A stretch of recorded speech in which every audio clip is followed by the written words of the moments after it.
¿Alguna vez, cuando tenías 20 años, te preguntaste, ¿qué hago con mi vida, por Dios? O alguna vez, cuando tenías 30, tal vez 40, o quién sabe, a lo mejor cuando tenías 60 años, de nuevo te hiciste esa pregunta a ti mismo, mí mismo, ¿qué hago con mi vida, por Dios? No sé qué hacer. Si es así, si en algún momento te hiciste esa pregunta, creo que ya es hora de ver la película Lactar, la película del director colombiano Harold Trompetero, que precisamente para hablar de su película Lactar, hoy nos acompaña en una entrevista exclusiva. Yo soy Ricardo de la Vega Domínguez y esta es La Señal de Hollywood. Pero para conocer a la película Lactar, ¿qué tal si se presenta la propia película Lactar? ¿Para dónde quiere ir hoy, señora Victoria? Para donde usted me quiera llevar, Camilo.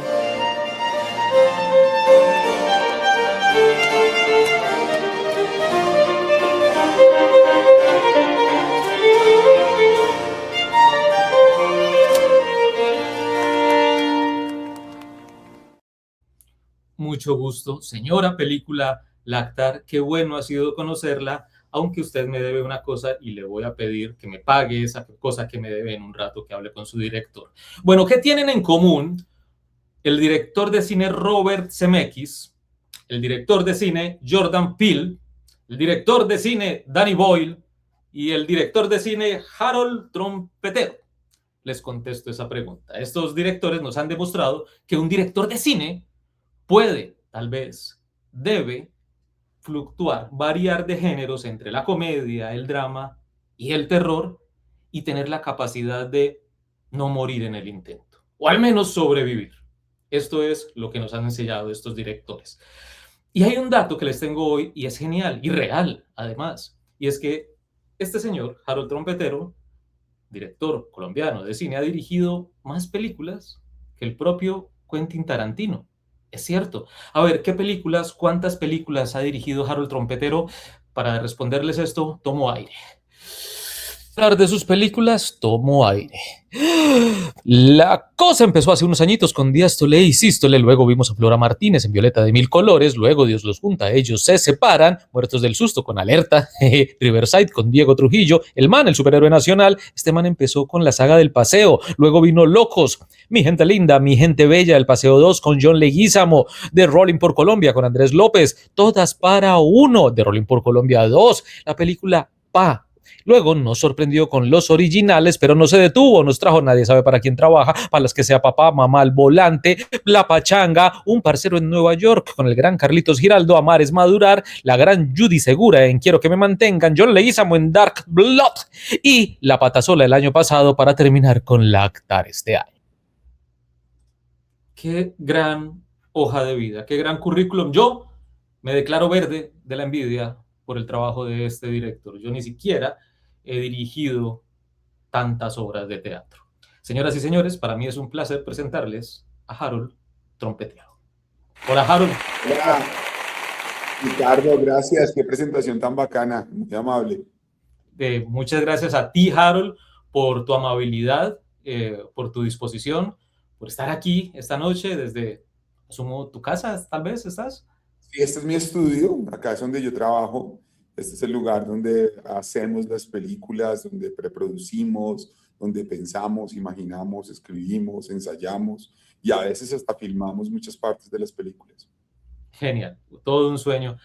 Este guión, Lactar, es una adaptación de un libro que tú mismo escribiste, ¿cierto? Qué genial poder tomarse el trabajo de tener todo este universo. Ahora, ¿de dónde viene la idea de, primero, escribir el libro? Bueno, no, mira, realmente la idea original fue hacer una película. Yo tenía una persona que se llamaba Victoria, una señora que me ayudaba en mi casa a hacer oficio y a limpiar las cosas. Y era una señora pues que realmente no tenía necesidad de hacer esto. Y un día le pregunté que por qué lo hacía y me decía que porque ya quería seguir viviendo. y que no era lo único que hacía, sino que también cuidaba a niños y también vendía minutos de celular a veces en los parques para escuchar las historias de las personas. Entonces, a partir de eso, yo empecé a fantasear y ver qué sucedería si esta señora entrara en una aventura y tuviera un hijo, quedara embarazada. Y empezó una carrera de más o menos 10 años, si no más, de escribir versiones y versiones del guión en el cual estuvieron a punto de hacerse. Estuve finalista varias veces en fondos de producción, de becas, de cosas para hacerlo, pero nunca se concretaba, estaba siempre a la puerta y nunca se concretaba.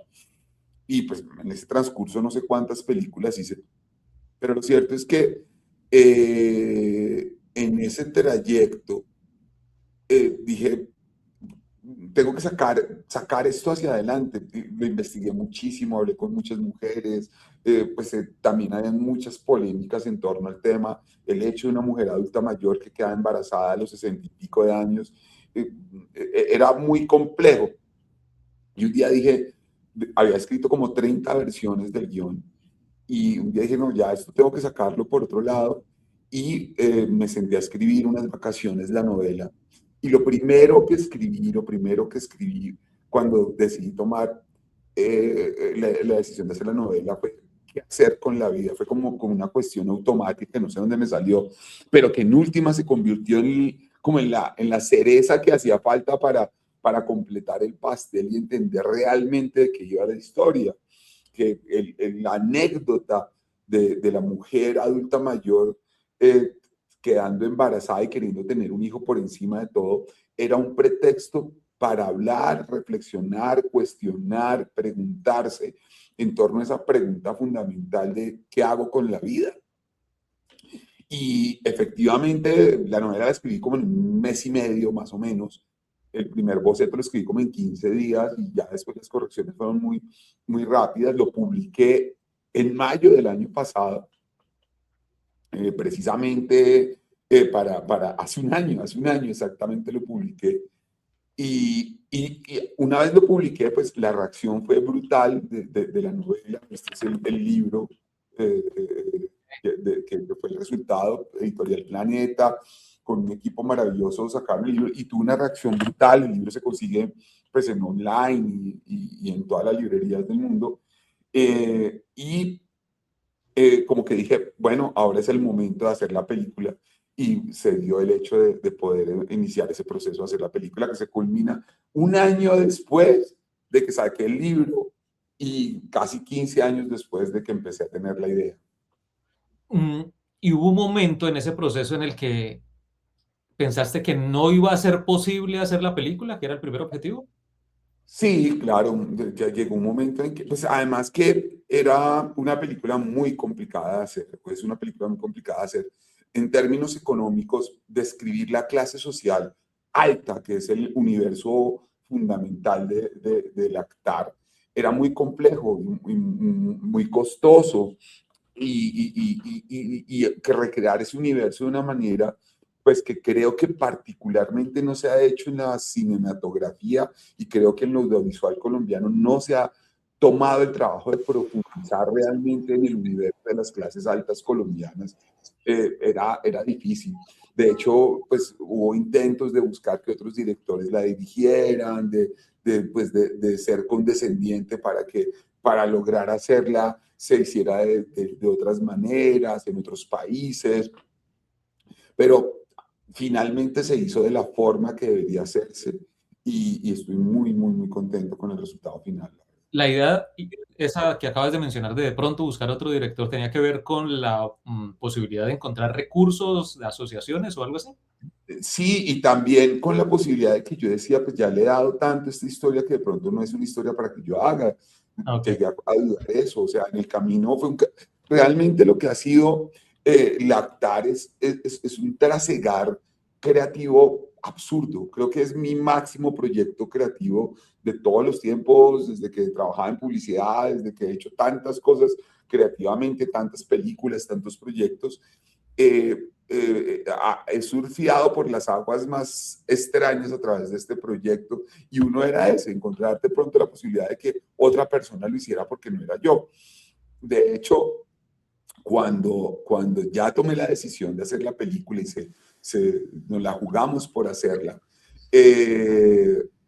hubo pues, la idea inicial, pues al ver el éxito de la película, del libro, era traducirle literalmente lo que es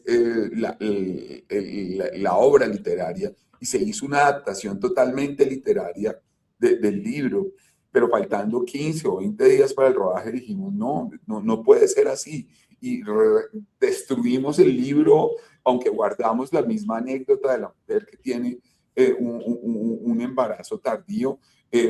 Contamos un universo totalmente distinto y un desarrollo totalmente distinto al que estaba el libro. Entonces, ha sido una aventura creativa, y pues darse el lujo de uno como autor, como escritor, de adaptar su propio libro y darse la licencia de destruir su propio libro, pues es una maravilla. Y para allá va mi segunda pregunta. ¿Qué es lo mejor de tener esa posibilidad? ¿Qué es lo mejor y lo peor de tener esa posibilidad de ser el escritor de la novela y el guionista y director de la película? Hermano, esto ha sido un descubrimiento brutal, porque es realmente darse cuenta de que el cine, la literatura, el teatro y cada medio es un lenguaje totalmente distinto. Esta semana, pues, leyendo y reflexionando, encontré una frase que decía: la literatura es pensamiento, el teatro son diálogos y el cine es acción.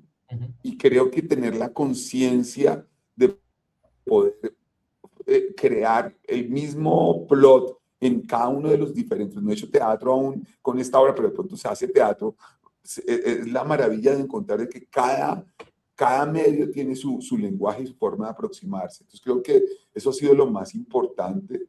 De hecho, hasta tengo la idea, una de las ideas que tenía, el libro fue escrito en fragmentos muy cortos, siguiendo como la tendencia de las redes sociales de hoy. Es como un libro, como si estuviera escrito en forma casi que de tweets, de posts de Instagram o de TikTok, como fragmentos muy cortos. Entonces, dentro de esa tendencia, una de las ideas era, cuando tradujimos el libro a guión, era ver si hacíamos una película vertical, estilo Real Short, para proyectar en teatros. Ok. Y de hecho el guión estaba dividido en fragmentos de 1 minuto más o menos, y se iban contando secuencialmente, y estaba listo, y yo tenía la idea de filmarla vertical. Y ya cuando llegamos al momento con el equipo de la reflexión, y el guión era muy bueno, realmente el guión del vertical que habíamos planteado, de la adaptación directa de la novela, era muy bueno, pero dijimos, no, tenemos que volver a la esencia en estos momentos de la reinvención de los medios. Volvamos a la esencia máxima del cine y hagamos de esto una película, o sea, tiene que ser la película. Y el director de fotografía, Oscar, fue el más radical y me dijo: vea, es que ni siquiera hagámosla 16:9, sino 2:35 en Scott, lo más peliculable posible, que es el formato alargado, y vamos a hacerlo con los lentes anamórficos, que son los lentes más cinematográficos del mundo, y vamos a hacerlo con solo 3 ópticas y con una dinámica casi de fílmica de esencial, porque nos dimos cuenta, y eso me obligó a mí a replantear de nuevo todo el guión, y lo que hizo fue como volver a las primeras versiones del guión y complementarlo con lo que había descubierto en el trayecto de haber escrito la novela. Qué buena historia, por Dios, qué buena historia. O sea, en este caso no hubo un productor que llegara a ti y te dijera: bueno, Harold, vamos a trabajar. En este caso hubo un Harold que fue productor y que se dijo a sí mismo: vamos a hacerla, y lideraste el equipo. ¿Es así? Sí, totalmente. Y pues eran todas las camisetas puestas, ¿no? Era la camiseta de guionista, de escritor, de adaptador, de productor, pues con un equipo, con mi mano derecha, que es mi productora, Andrea Suárez, y con todo el equipo que estaba atrás, que me empujó a llevar esto a su esencia máxima. La dirección de arte, pues como te habrás dado cuenta, es muy delicada, muy exquisita, muy de filigrana, y eso también fue un punto muy importante para poder hacer este proceso que fuera tan extremadamente cinematográfico. Sí, María Elena y los rojos, en un segundo te voy a preguntar algo de esto. Cuando Steven Spielberg decidió hacer la película The Fabelmans, ¿no? La película que cuenta la historia de su vida, pues tuvo que pasar mucho antes de eso, ¿no? Tenía él ya 75 años, la madre murió en 2017, el padre murió en 2020, y luego de pelear con sus demonios internos y reconciliarse con ese pasado, dijo, ya es hora de hacer esta película, ya puedo contarla. Yo quiero saber, Harold, qué tuvo que pasar en tu vida personal y como director para que tú dijeras, me siento listo para dirigir esta película, para escribir este libro, para escribir este guión. No, hermano, yo no estaba listo hace 15 años para escribir este libro, para hacer esta película. Tuvieron que pasar todo este proceso porque el pretexto, yo creo que esta película es un manifiesto de principios. El pretexto de la mujer embarazada de 62 años es para hablar de muchísimas cosas. Es el pretexto para hablar del racismo, del clasismo, del género, de las clases altas, de la violencia en las clases altas colombianas, en la violencia en el mundo femenino de las clases altas colombianas, que es muy fuerte y es soterrado. Y yo tengo tengo un principio, y es que el principal problema de Colombia en su violencia per se es la violencia que se genera en torno a la mujer. Y pues claro, la violencia física, que es tan evidente que se manifiesta tanto en las clases bajas, pues es súper clara y latente y deja huellas físicas, pero la violencia que se vive en las clases altas contra la mujer es tremendísima, y eso es un eco que atraviesa toda la sociedad. Y pues el concepto del lactar, que cuando uno termina de ver la película, pues dice, pues es que lactar es muchas cosas más allá de simplemente darle pecho a un hijo. Es darle vida a todo el alrededor, y todos los seres humanos, de una u otra manera, estamos en una condición de darle vida a nuestro entorno, darle vida a nuestros amigos, a nuestra familia. Lactar significa dar alimento, y dar alimento es generar la posibilidad de vida. Entonces yo no estaba listo para esto en tiempos más jóvenes. Yo digo que esta película realmente, pues si bien es la película de María Elena, el personaje que realmente hace el quiebre es el antagónico, ¿no? Y el antagónico, en últimas, es un retrato mío. Ok, entonces me respondes una pregunta que tenía reservada para dentro de un momento, y es que directores como Federico Fellini, que puso en sus películas como 8 y medio casi que una catarsis de su propia vida, ¿no? La película 8 y medio, que luego hicieron una versión en Broadway, y luego Nine con Daniel Day-Lewis. Luego hubo un director como Woody Allen, por ejemplo, que ha trabajado personajes paranoicos, no sé, tal vez esquizofrénicos, para un poco retratarse a sí mismo en sus películas. Entonces, esa es la pregunta era, y creo que me diste la respuesta ya, ¿qué parte tuya y qué parte de ti? ¿Dónde estás tú en esta película? ¿Dónde te encuentro cuando veo Lactar?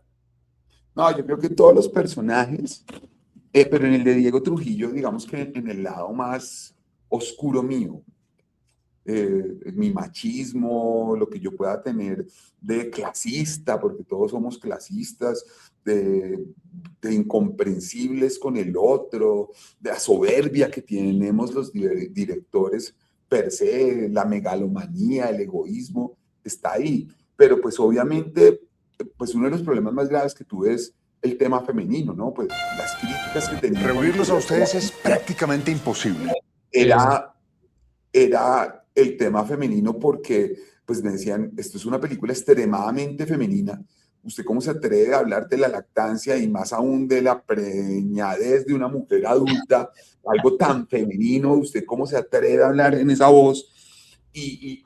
Pues ahí lo que hice yo fue como primero investigar mucho, pero también como buscar en mí mi latencia femenina, ¿no? Como que esa es otra cosa que tiene Lactar y es una propuesta de cómo por encima de géneros, por encima de razas, por encima de tendencias, de identificaciones sexuales y generacionales, por encima de todo eso somos el género humano, ¿no? Somos seres humanos y punto.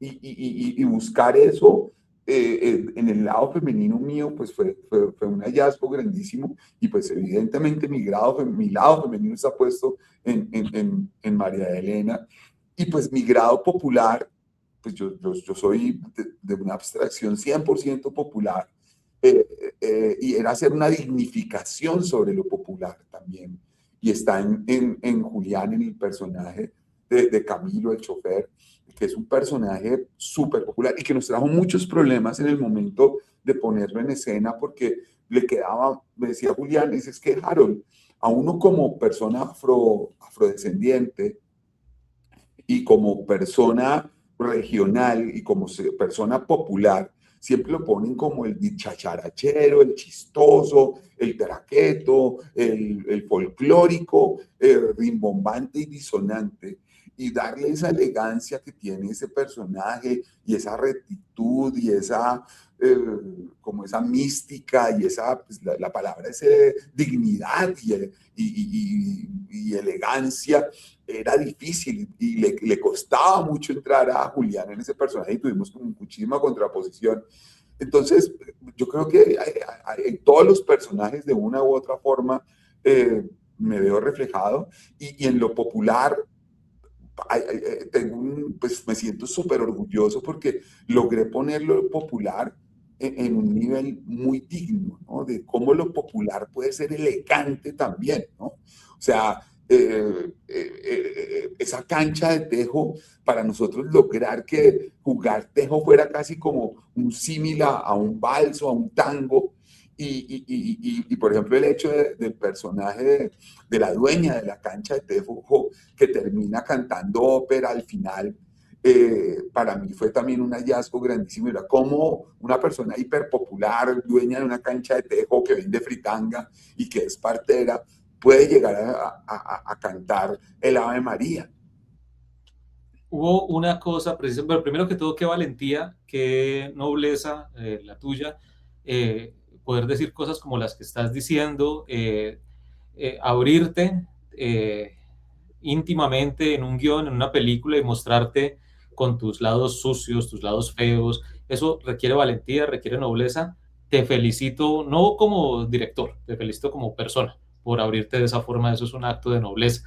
Un paréntesis para decirte que esa dignificación la vi y sobre todo me encantó la parte del circo.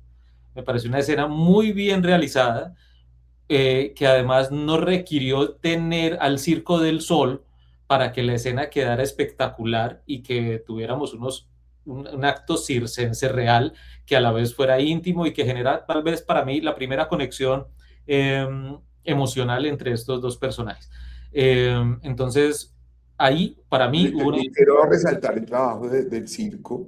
Es un lugar bellísimo que queda acá en Bogotá, en la calle 72 con 13. Es un restaurante circo y esta gente tiene un amor y una pasión por ese arte tan bello y tan milenario que han logrado en un espacio pues no rimbombante como normalmente conocemos los circos, sino un espacio moderado, medido, lograr una grandilocuencia con una finura y una elegancia, con unos disfraces súper dignos, súper elegantes.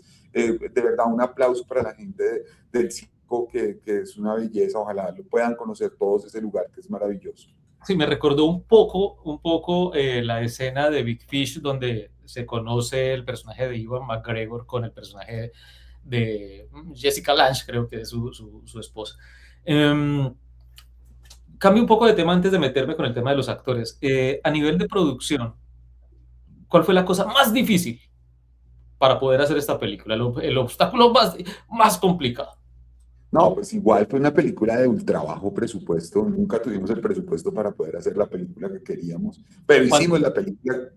¿De cuánto fue? Fue alrededor de $200.000 más o menos.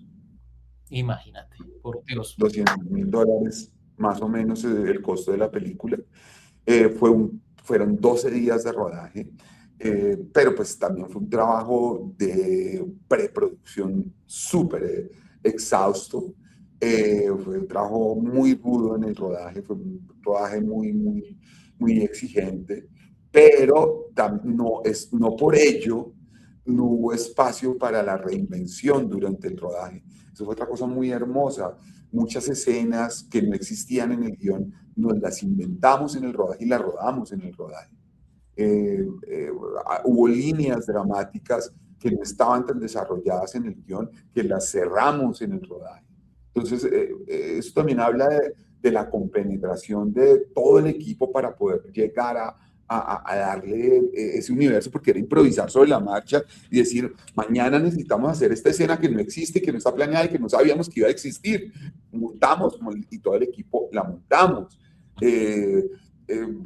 Personajes que aparentemente tenían una salida, por ejemplo, hay un personaje que pide la limosna al inicio, que es una mujer que lleva un bebé y que al final tiene un cierre con Diego Trujillo. Eso no existía. Eso, hicimos la escena del inicio y como que se nos ocurrió y armamos toda la línea de ese personaje y terminó siendo una línea ahí como invisible que al final crea una gran sorpresa. También la disposición pues, de un elenco tan maravilloso, ¿no? Entonces, digamos que lo más difícil, pues siempre fue el presupuesto, pero en últimas como que pues siempre es rico haber tenido más plata para pagar mejor, para poder tener más comodidades, como para quizás no más días, de pronto, pues no sé, Sándwiches. no, ni siquiera, porque pues la comida y la alimentación, de pronto como unos mejores salarios, de pronto, pero en últimas pudimos hacerlo con muchísima creatividad, lograr lo que parecía imposible. Sí, qué bueno, me encanta cuando te adelantas porque quiere decir que estamos conectados. Te iba a preguntar precisamente por esto, porque Diego Trujillo en una entrevista dijo, resulta que en los ensayos creamos unos escenas y hemos creado personajes. Te iba a preguntar precisamente esto porque me pareció bastante llamativo, teniendo en Pero cuenta... no solo en los ensayos, o sea, en los ensayos los creamos también. A ver, el proceso creativo mío es de constante reinvención y reescritura. Y para mí la película se hace en dos momentos. Bueno, los personajes se hacen en la prueba de vestuario y maquillaje. Para mí, ese momento, hasta el día en que nosotros vestimos a los personajes, los personajes no existen hasta ese momento.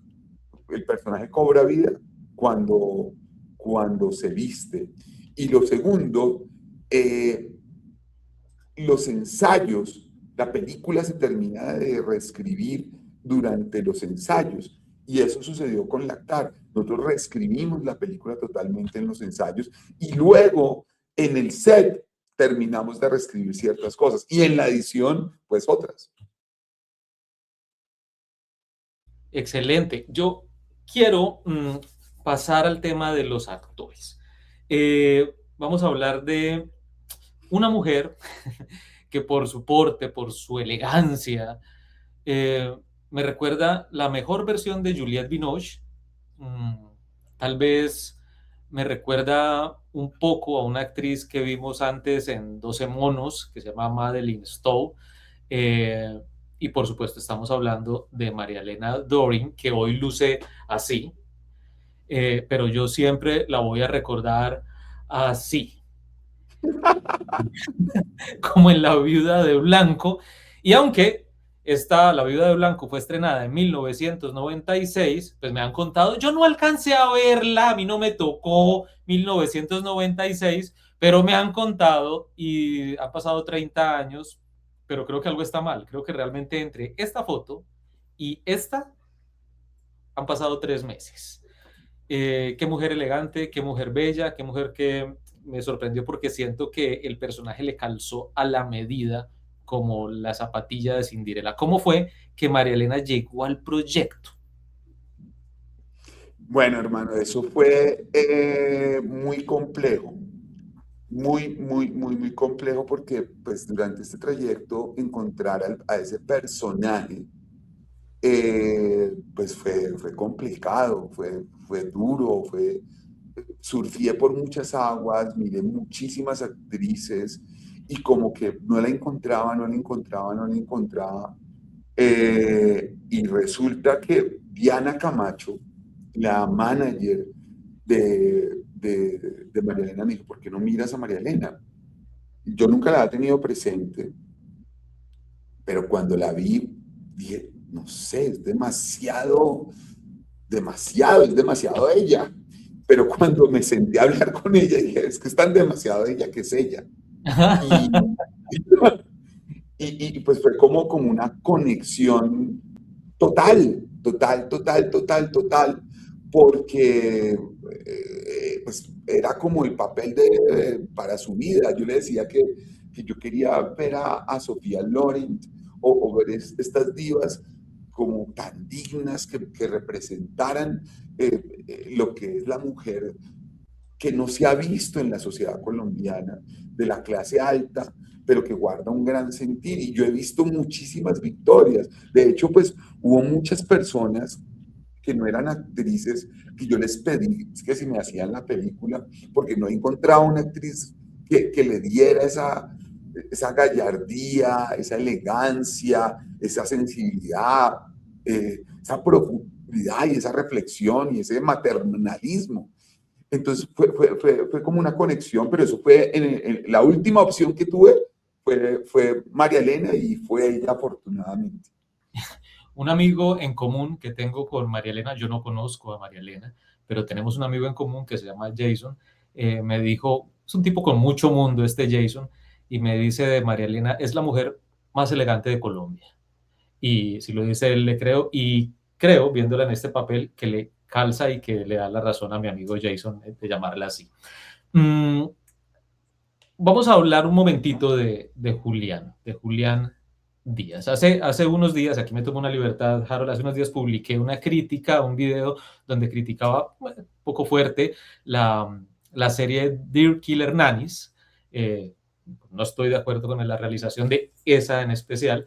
Y pues por supuesto parte de la crítica cayó sobre Julián Díaz, tanto así que el propio hijo de Pablo Escobar me escribió a quejarse sobre mi crítica. Cito este video anterior porque pues está relacionado con Julián y aquí yo, que no he sido fanático de su trabajo, tengo que reconocer que le calza muy bien el género, que le calza muy bien el personaje, que lo hizo muy bien y estuve feliz de ver a Julián dándole vida a ese personaje.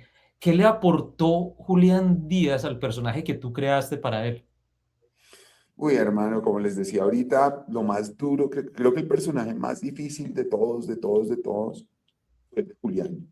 Y pues, de hecho, fue una relación director-actor muy tensa, pero muy bonita.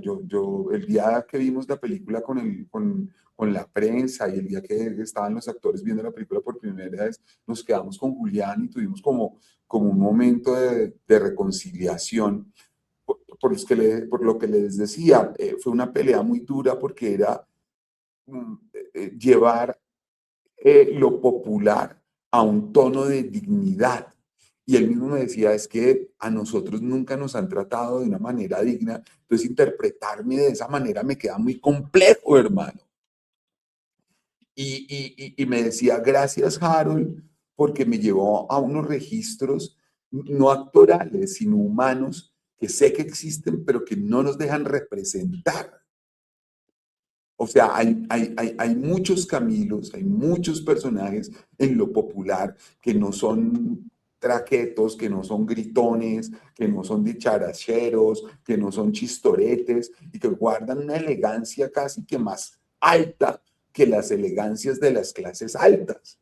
Y más viniendo pues de un personaje afro que históricamente tiene tanto peso histórico, con todo lo que han tenido que cargar en su existencia. Entonces fue muy duro, fue un choque muy duro. Yo tuve que pedirle disculpas porque a veces me tocaba como confrontarlo y tratarlo de una manera fuerte para que se pusiera en su puesto y como hacerlo entrar en cuenta de la dignidad que estaba representando. Entiendo, entiendo. Es muy duro. ¿Tú has trabajado con Julián en algún proyecto anterior? Sí, habíamos trabajado en un par de películas, en Locos, él había hecho una cosa, y pues cuando a mí se me ocurrió, yo había mirado otros par de actores, había visto otro actor también muy bueno, afrocolombiano, pero pues Julián, cuando vio la historia, me dijo, yo quiero hacer esto, se entregó, me mandó ensayos, o sea, Julián se puso en bandeja y se entregó al proyecto y era él, o sea, no podía ser nadie más. Pero lo que estoy diciendo es que costó muchísimo llegarle al tono y a la actuación que tú dices pues que afortunadamente te sorprendió tanto. Sí, sí, sí, es que me parece que veo reto y compromiso, eso que estás diciendo, que realmente el tipo se entregó. Te preguntaba si habías Oye, trabajado. otra cosa pues que la gente va a descubrir cuando vea la película, pues no es spoiler, pero pues, sí es un adelanto, es que en las clases bajas y populares y en la clase afrocolombiana nunca se aborda el tema de la depresión, de la tristeza. Y cuando nosotros nos pusimos a hablar de eso, pues fue como, pues, puta, pues, en las clases populares y bajas, la tristeza es una cuestión que existe ahí muy arraigada y como que la estamos tapando poniéndola del tapete. Quizás el único que se ha atrevido a ponerla sobre la mesa ha sido Víctor Gaviria en Rodrigo de No Futuro, eh, pero, pero verlo en un mayor adulto, en un adulto afro, pues era algo que no se ha visto y él lo asumió de una manera muy hermosa. Así es, la depresión generalmente se la adjudican a las clases altas y cuando pasan las clases bajas es pereza. Quiero decir, así se ha estado manejando popularmente. Te quería preguntar sobre tal vez la dificultad que hay, como que se te presenta como director al trabajar con actores en comedia y luego, y fíjate, al mismo actor que antes diriges en comedia, después dirigirlo en drama. ¿Qué es lo más difícil de este cambio aquí para ti como director? Pues hermano, la verdad es que yo siempre digo una vaina, es una frase que esculcando todos esos textos perdidos que hay de Shakespeare encontré. Shakespeare decía que comedia era lo que le pasaba a los demás y tragedia lo que le pasaba a uno. Entonces, yo creo que la comedia y la tragedia están ahí en el mismo lugar. Lo que pasa es que uno se aproxima a ella desde aristas distintas, ¿no? Creo que en la comedia uno la mira desde la lejanía y la tragedia uno la mira desde casi que puesto en los pies de lo trágico. Pero pues para mí no existe drama sin comedia ni comedia sin drama. Yo estaba muy nervioso el día que proyectamos la película por primera vez en los medios, más frente a los medios que son tan críticos y como es un público como tan reacio. Y me sorprendió muchísimo que las lágrimas y las risas jugaron a la par. O sea, la gente se rió tanto como lloró tanto. Y eso me da la espina, es lo mismo, ¿no? El terreno de la comedia y la comedia y la tragedia están en la misma línea, es en qué orilla, desde qué orilla uno las asume, ¿no? Es una orilla más de perspectiva, que sería el de la comedia, y más de intromisión, que sería el de la tragedia. Genial, Harold. Bueno, ya para entrar en la recta final de este espacio, que, como saben, para que no se les olvide, estamos en la señal de Hollywood. Yo soy...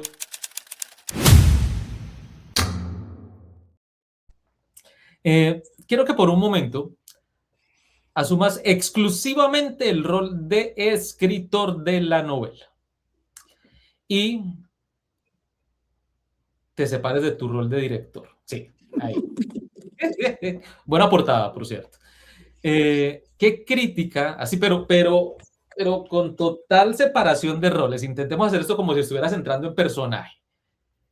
sepárate de él y mira a ese director, mira a ese señor que está dirigiendo tu novela y hazle una crítica o dos. Después de ver la película, te encuentras con él en el pasillo y le dices, oiga, hermano, taque, taque, taque, taque. Pues es difícil porque lo que te digo, yo me siento tan satisfecho con la novela como con la película, sobre todo porque las asumí como dos cosas distintas, ¿no? Quizás lo que le diría es, si quiere adaptarme como novela, El Camino no es una película. Quizás sea más para una serie o para o para algo más vertiginoso, pero más profundo, que podría llegar a ser un real short, pero pues muchísimo más punqueto, por decirlo de alguna manera. Pero creo que para poder llevar la novela a sus dimensiones literales, no propias, sino literales, porque no quiero decir que la película no haya llegado a unas dimensiones propias, se necesitaría hacer una serie de, no sé, 6 capítulos o algo así, y de pronto en un reel short se lograría siendo muy intenso. Ok, sí, me sorprende porque la novela tiene 150 páginas. La Eh, novela tiene 150 páginas, pero en la novela, cuando la leas, las líneas de todos los personajes están muchísimo más abiertas. Entonces, por eso en la novela, la decisión o sea, por ejemplo, los hijos, cada hijo tiene un desarrollo más grande a nivel profundo de cada uno de ellos. Como que la línea de cada uno de ellos se abre más. Entonces, cuando yo vi eso, dije, pues yo no puedo contar esto en 90 ni en 120 minutos. Decidí hacerlo, acortarlo, o sea, como quitarlo y decir, voy a hacer una novela, una película de 75 minutos nomás, para poder condensarme en la escena. Y lo que voy a hacer es crear al estilo griego un coro con los hijos, que sea un coro de 8. Y eso me da una relevancia para decir, esta mujer es súper fértil, ¿por qué no puede quedar embarazada a esta tardía edad? Y era una cuestión que estaba dicha con imágenes y con acciones y sin decirlo, ¿no? Y habían otros personajes, la amante, don Mauricio, los hijos extramatrimoniales. Bueno, acá estoy contando un poco de cosas que pasan en la novela y en la película que se descubren, pero pues que se descubren de una manera. Todas esas líneas dramáticas en la novela son muchísimo más desarrolladas. Harold, pero entonces estoy confundido. Tengo un problema. Es que tú me quedaste debiendo, Lactar me quedó debiendo porque dura 1 hora y 10 minutos, 1 hora y 11 minutos tal vez, y yo sentí que como público que estaba entregado a la historia, estaba sentado en esa silla viendo la peli, me faltaron 20 minutos y ahora tú dices que de pronto sería mejor en serie y tal vez no hubieras podido aprovechar esos 20 minutos para regalarnos un poco más de historia. No, mira que a mí, yo he hecho películas muy cortas y a mí me encanta el formato de la película corta. Creo que uno de los problemas que tiene hoy en día el cine es que nuestra atención no está diseñada para cosas tan largas. Y mira que hay muchas obras de teatro también que están, ahorita que está tan de boga volver al teatro, que también son muy cortas y muy condensadas porque como que están hechas para los tiempos de nuestros momentos, ¿no? O sea, como para el tiempo histórico que estamos viviendo cronológicamente, narrativamente. Por ejemplo, Locos tiene 65 minutos. Oh, Bueno, creo que la película más larga mía tiene 90 minutos, no hay película más larga. En el momento en que yo decidí contar este cuento, yo tengo que hacer una cosa, un golpe de jack de derecha, o sea, un golpe al hígado, y en parte de esa estrategia era hacerla muy condensada. Evidentemente podía alargarla, pero me parece que esa sensación con la que quedaste de más, ese más creo que es bueno porque es la invitación a que el público reflexione y piense en torno a lo que se está planteando ahí en la película. Genial. Bueno, ya vamos a entrar entonces ahora sí en la recta final. Tengo dos preguntas técnicas, Harold. Mm, Tal vez esto es una impresión mía y por favor corrígeme y regáñame y castígame de ser una equivocación, pero creo haber visto y quiero preguntarte por qué tomaste esa decisión técnica, si fue intencional y por qué la tomaste, de no usar planos que sean el punto de vista de los actores principales. A pesar que los actores están en cuadro y hay una especie de, no sé cómo llamar, tal vez plano contra plano, no es la subjetiva entre ellos. Nunca hay el punto de vista exacto de lo que se está viendo ni en una conversación, ni cuando, o sea, caminan, corren, o siempre están en el mismo plano, pero no en el punto de vista. No sé si me hago entender y si es así, ¿por qué? Bueno, pues como te decía, fuimos radicales con el tema de irnos al punto ultra cinematográfico y hacer una estética que fuera disruptiva convencional. Es una cuestión como como una propuesta visual y narrativa súper clásica, pero no convencional. Por eso los lentes alargados, por eso pues la edición tan vertiginosa, los movimientos de cámara que son muy sutiles. Entonces, la idea era como plantear una pintura clásica. Y en la pintura clásica uno está viendo todo en todo momento. ¿Sí? No hay distorsiones. Y de hecho, fue gran parte del trabajo musical que hicimos con el músico, que era, compusimos canciones, escribimos letras, hicimos cosas muy propias, pero partimos de música súper clásica, porque era encontrar cómo darle la elegancia a este universo tan folclórico, garcimarquiano, malcondiano en el que vivimos, cómo encontrar una elegancia dentro de todo eso, apropiándonos de elementos que no nos son nuestros, ¿no? Entonces, pues la cinematografía no es nuestra, es algo que nos llegó también. Entonces nos adaptamos a eso también visualmente. Y el no querer ver desde perspectivas distintas era no romper esa narrativa clásica. ¿Qué significa el rojo que predomina en María Elena?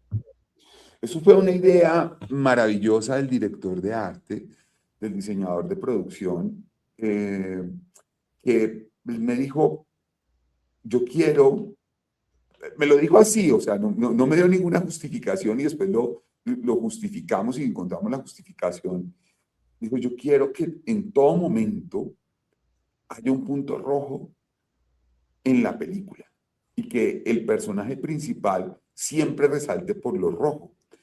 Y o sea, fue estomacal, fue visceral, no fue raciocinio, pero después nos dimos cuenta de que era la propuesta perfecta, porque en últimas de lo que estamos hablando es de la vida, y la vida es sangre, y la vida es roja, y la vida es menstruación, y lactar es, pues, lo que es leche, realmente se convierte en sangre, y el alimento de la vida, más allá de la leche materna, es la sangre que nos corre por las venas. Entonces era una metáfora de eso. Y el rojo, pues, creo que se volvió un elemento vital en toda la dirección de arte y en toda la película. Y creo que le da un valor bellísimo. Genial. ¿Cuál fue, para cerrar este bloque, actualmente la mayor sorpresa que te trajo? Actualmente quiero decir, tal vez un actor que te sorprendió, tal vez una escena que no pensabas y salió. ¿Cuál fue la mayor sorpresa que tuviste en este rodaje actualmente ahora hablando? Actualmente hablando, pues obviamente todo el desempeño de Julián, de Diego y de María Elena, pues fue maravilloso. Diego, por ejemplo, fue un personaje que yo desde el comienzo, desde Riverside, yo tenía pensado a Diego para este personaje siempre, porque creo que no hay otro actor que haya entendido tanto la posición de las clases altas colombianas en su puesta en escena. Y eso yo lo descubrí cuando hicimos Riverside. Diego tenía un entendimiento perfecto, quizás del estrato 9 que puede existir en Colombia. Y eso fue importantísimo. Pero realmente la sorpresa fue la persona que interpreta a Alicia, a la partera. Esa señora es un personaje maravilloso. O sea, yo me acuerdo que la producción no estaba de acuerdo con que ella fuera la que fuera a interpretar ese papel. Yo me empeciné, yo la vi y me empeciné que fuera ella. Teníamos unas grandes actrices reconocidísimas para poder hacer de una trayectoria actoral y teatral vastísima. Y aparece esta señora y yo, cuando estábamos haciendo los ensayos, estaba todo el equipo haciendo pruebas de vestuario, de maquillaje y todo, y yo estaba solo con ella haciendo los ensayos, leyendo el libreto de ella y yo, porque no había nadie más que me pudiera apoyar en ese momento, y llegó un momento donde todo el crew se quedó viendo los ensayos de esta mujer, y realmente Lida lo hace de una manera bestial. Y bueno, y la cereza sobre el pastel fue cuando esta persona súper popular, con su obesidad, con su belleza, con ser la mujer que atiende y vende fritanga, termina cantando ópera. Eso para mí fue ya demasiado. Que tengo que mostrarles este personaje. ¿Cómo se llama la actriz? Lida, y el personaje se llama Alicia. Se llama Alicia, exacto. Para mí, la pregunta te la hice porque por alguna razón supuse que me ibas a contestar otra cosa y yo te iba a decir, mi sorpresa fue esta señora, me No, encantó. no, señor. No, no, no, no, o sea, para mí fue, y por ejemplo, hay una escena en la que ella toma cerveza, weón, que fue genial, weón, es un momento genial. Yo decía, es que ¿Qué, qué, qué, es imposible, pero es probable que eso suceda. Ojalá la puedan ver y podamos compartir ahí en las redes cuando vean la película, esa escena, porque en ese momento, ¿cómo se va a tomar una botella de cerveza? Pero era lo único que podía hacer. no, el texto que ella alcanza a decir después que le dice a María Elena cuando sale de cuadro, yo siento que eso fue improvisado, tómesela y sale de cuadro y sigue hablando, yo siento que eso fue improvisado. Dime que sí, por favor. Sí, sí, sí, sí, sí.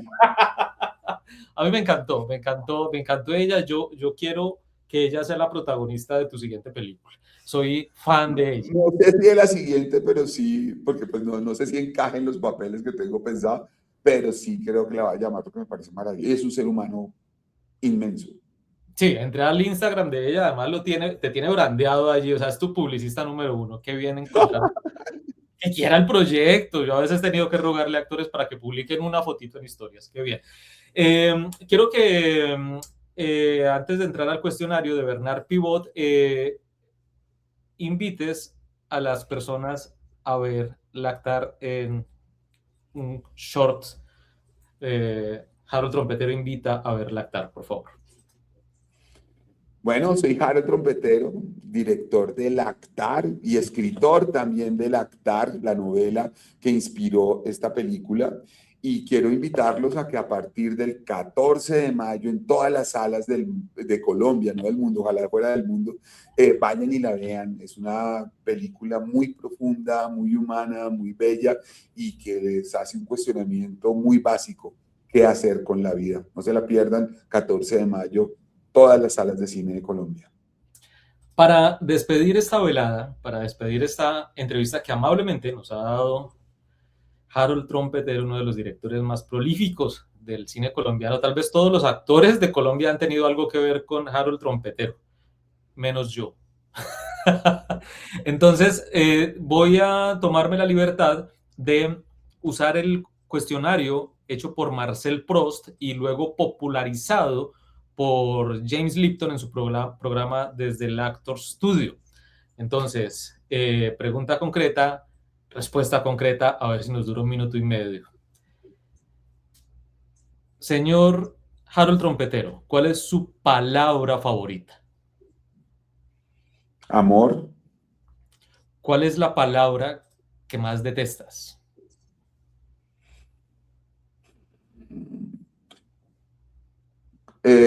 Muy difícil. Que no, creo que todas las palabras son necesarias. ¿Qué te da placer en la vida? ¿Qué te entusiasma? ¿Qué te inspira? Viajar,